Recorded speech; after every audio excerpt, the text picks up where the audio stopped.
In this video, I'm going to show you how to replace your crankshaft position sensor on your Honda CR-V. It's located on the engine. You can access it through the passenger side wheel well. Using a 19mm socket, we're going to remove our lug nuts and remove our wheel.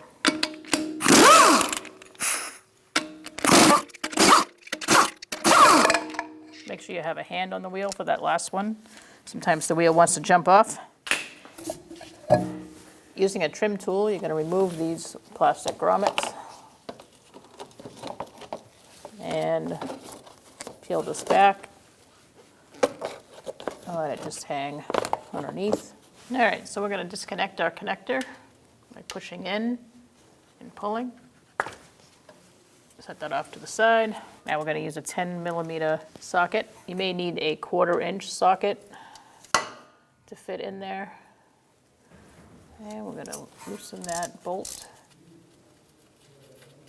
Set that off to the side. And now we're going to take out our crank sensor. You may need to twist it slightly just to get that O-ring free.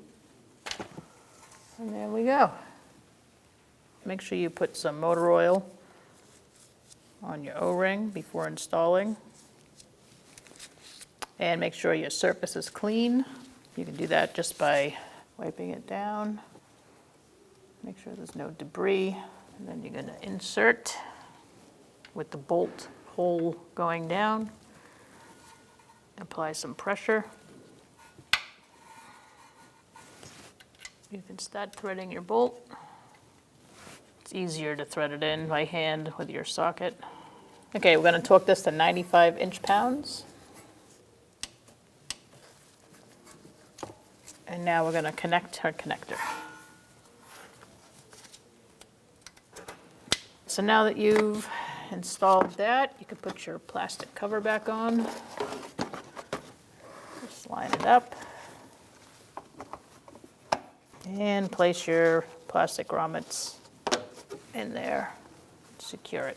Reinstall your wheel. And then put your lug nuts on finger tight. And then we're going to snug it up. Go in a star-like pattern, like this. We're going to torque our wheels to 80 foot-pounds. You're going to do it in a star-like pattern.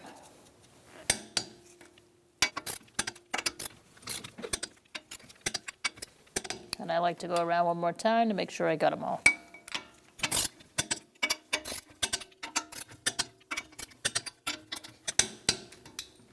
All right, now that that's installed, get your vehicle, start her up, and take it for a test drive. When only the best will do, demand TRQ. The only company that lets you view before you do. TRQ is committed to offering the highest quality aftermarket auto parts that are engineered for peace of mind. Thanks for using and viewing with TRQ.